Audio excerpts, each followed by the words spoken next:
ce tout-terrain, on vous emmène dans des quartiers manosquins, les Alisiers, la Colette ou encore l'Éponge. Pendant les prochaines semaines, chaque jeudi, ce sera la scène de chanteurs d'opéra. En effet, vous avez bien entendu, cette opération s'appelle Opéra déconfiné et on va justement retrouver Michael Picone qui en est un peu à l'origine. On va le retrouver dans un bus un peu particulier, mais pour faire le chemin, je vous propose qu'on le fasse en musique. Et voilà ce qui vous attend pendant ce reportage.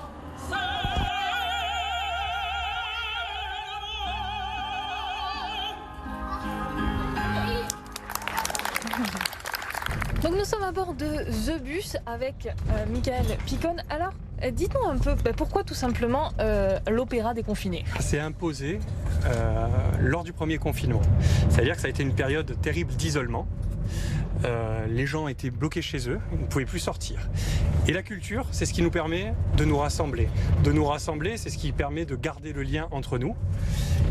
Et le dispositif The Bus, créé par le Relais des Possibles, a justement cette vocation. Lutter contre l'isolement, créer du lien, faire de la prévention dans les quartiers prioritaires. Et donc l'opéra s'est imposé, puisqu'en fait l'opéra, il suffit finalement d'un chanteur, d'une musicienne, et puis aux gens de pouvoir ouvrir leurs fenêtres. Et c'est comme ça qu'Opéra est allé au pied des immeubles pour apporter la musique, apporter la culture. Il y a beaucoup de monde aux fenêtres, mais il y a aussi énormément d'enfants. Oui, beaucoup d'enfants, puisque les enfants sont toujours très curieux de tout ce qu'on peut leur proposer. C'est quelque chose de tout à fait nouveau qui les excite un peu, qui les fait rire aussi, parce que ces voix puissantes d'opéra, la voix vient vraiment de l'intérieur et elle est projetée. Il n'y a pas d'amplification, il n'y a pas d'artifice dans la voix lyrique. Tout est naturel et c'est assez impressionnant pour des enfants d'assister et de recevoir ça directement, avec une telle proximité. Et pour les artistes, c'est assez particulier, non, aussi de chanter comme ça au milieu d'immeubles? Et oui, c'est sûr que ça sort la culture de ces lieux consacrés, les théâtres et les opéras. Pour nous, pour les artistes, ça casse en fait ce troisième rideau, celui qui fait écran entre la scène et le public. Là, nous sommes avec le public, nous sommes avec eux. Et ça, c'est quelque peu sportif. On arrive déjà au deuxième stop. Là, vous allez rancher donc 3-4 performances. C'est pas compliqué, ça? Effectivement, c'est sportif comme vous dites, mais on est des chanteurs professionnels. Les chanteurs professionnels, c'est vraiment du sport, c'est vraiment des sportifs de haut niveau. Donc on est habitué un peu aussi à se mettre en challenge comme ça. Pour nous, c'est vrai que c'est un challenge. Pour les chanteurs, c'est un challenge, mais je pense qu'ils apprécient et je pense qu'ils vous le diront. Bon, on va continuer le marathon.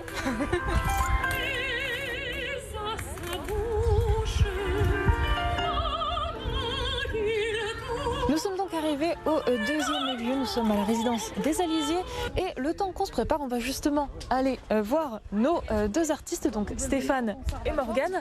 Alors dites-nous, c'est un peu particulier, non, comme scène, si on peut dire? Je dirais que c'est très émouvant, c'est beaucoup plus fort qu'à l'opéra.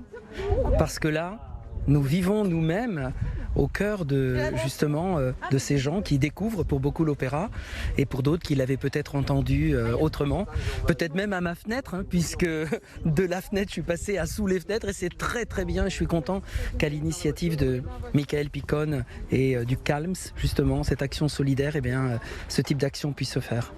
Alors justement, donc vous le disiez, vous avez fait fureur pendant le premier confinement.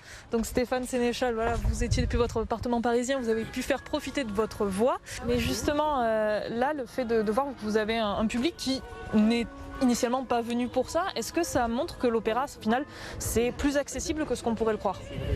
Absolument, l'essence même de l'opéra, c'est populaire en fait. Donc après, c'est devenu effectivement quelque chose d'élitiste, sanctuarisé dans des lieux.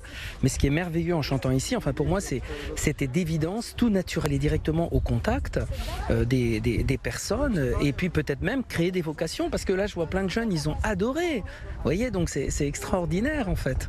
Ça attise quelque chose, et puis forcément, tout le monde n'aime pas, les enfants sont surpris, des fois rigolent un petit peu, c'est quelque chose, mais en les habituant tout le monde n'est pas obligé d'aimer, mais en tout cas on donne la possibilité de découvrir et pourquoi pas d'aimer ça, ouais.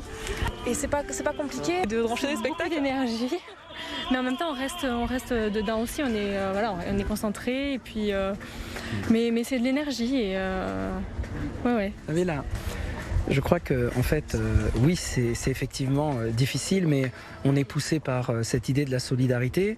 Au contraire, là, c'est merveilleux, comme je vous dis, dans le contexte, parce que justement, par la solidarité, par la passion, eh bien, voilà, on rompt une certaine fatigue, le Mistral, voilà, on rompt tout ça, et c'est extraordinaire. Et puis, principalement d'apporter du bonheur, du réconfort, de l'évasion dans cette période où on a été confiné et où ça a été très difficile pour tout le monde, la période donc du Covid-19.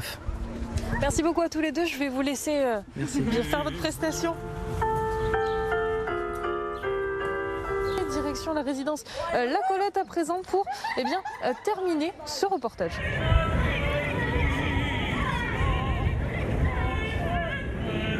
On n'allait pas quand même partir sans vous demander ce que vous en avez pensé. Alors retour dans les différents quartiers manosquins pour savoir si vous avez apprécié. Et c'est beau, ça fait plaisir parce que ici on n'a pas l'habitude de voir des choses comme ça en gros. Et l'opéra, on va dire, c'est assez éloigné de ce que vont voir les gens d'ici, donc ça permet de leur faire découvrir. Et donc c'est une très bonne initiative, on est content de voir ça ici. On peut voir que les gens sortent, même s'ils sont pas là, ils sont sortis dans leur balcon, ils applaudissent, ils sont heureux. Alors qu'est-ce que tu en as pensé? C'était bien. Ouais, qu'est-ce qui t'a plu? La chanson. Tu as tout compris? Non. Dites-moi mesdames, qu'est-ce que vous en avez pensé? Moi j'en ai pensé très bien parce que généralement c'est mon mari qui m'entraîne à l'opéra et parce que ça me dit moyennement, mais là je suis agréablement surprise et jeudi prochain je vais amener mon mari. Et vous alors? Parce que je trouve que on a vraiment besoin de ça. Ça ouvre l'esprit, je veux dire, c'est à la portée de tout le monde, quoi. Même si on ne comprend pas, on passe vraiment un bon moment.